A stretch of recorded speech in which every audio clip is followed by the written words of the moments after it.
সুপ্রভাতম, good morning everyone. প্রত্যেককে আমার চ্যানেলের দর্শক, ছাত্রছাত্রী, অভিভাবকদের উদ্দেশ্যে আমি কিছু কথা বলতে চাই। আমরা সন্তানদের খুব স্নেহ করি, প্রত্যেকেই নিজের সন্তান, প্রত্যেকে তাকে ভালোবাসে। বাবা মা এটা আজের নয়, চিরাচরিত।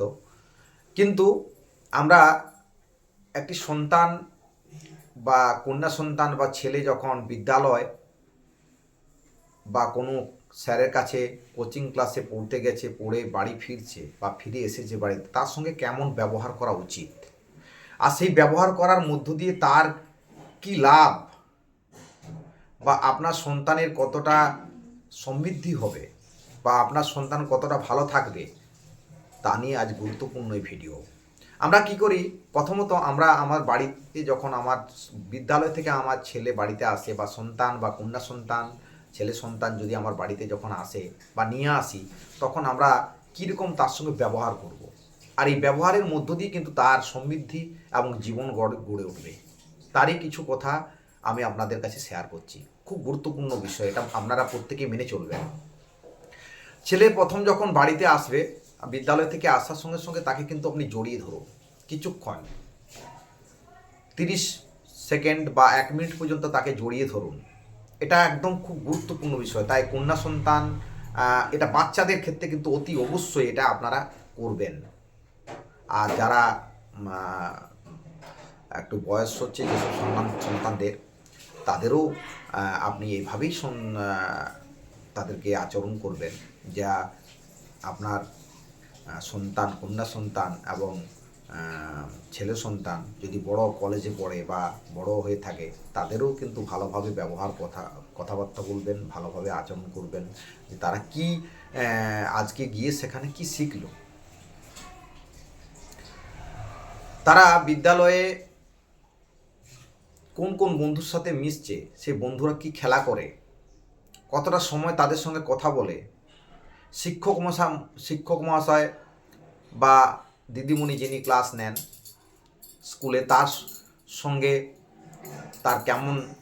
তাকে কেমন পছন্দ করে, তারা সে পড়া বলতে পারে কি না, তার খাতাগুলো অর্থাৎ HW খাতা, যেটা হোমওয়ার্ক খাতা বলি, সেগুলো কিন্তু লক্ষ্য করবেন যে সে কী লিখছে, বিদ্যালয়ে গিয়ে সে কী লিখছে, কী রকমভাবে সে পড়াগুলো করছে কি না, এগুলো কিন্তু আপনাদের অবশ্যই মাথায় রাখতে হবে।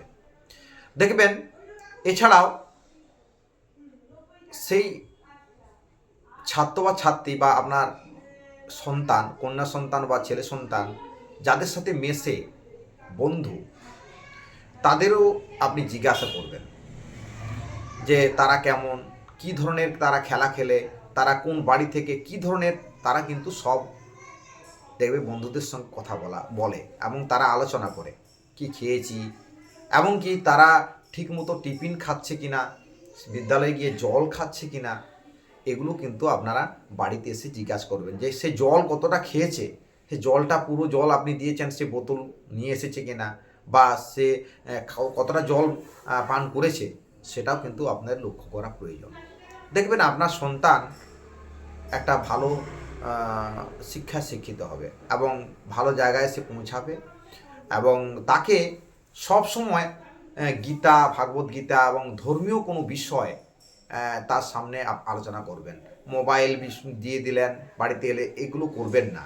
তাকে সবসময় কোনো গীতা, ভাগবত গীতা, তাকে রামায়ণ মহাভারত, এইসব বিষয়গুলো সম্পর্কে অনুধাবন করবেন ছোট থেকে, যাতে সেগুলো শিখে সে কিন্তু বহুদূর পর্যন্ত এগোতে পারবে। এটা আপনাদের কাছে আমি অনুরোধ করছি। প্রত্যেক অভিভাবিকা এবং আমার চ্যানেলের দর্শক যারা আমার চ্যানেলে দেখেন, তারা কিন্তু এই বিষয়গুলোকে অবশ্যই অবলম্বন করবেন। দেখবেন আপনার সন্তানটি একটি ভালো জায়গায় পৌঁছাবে, যা আপনার গর্বের বিষয় হবে।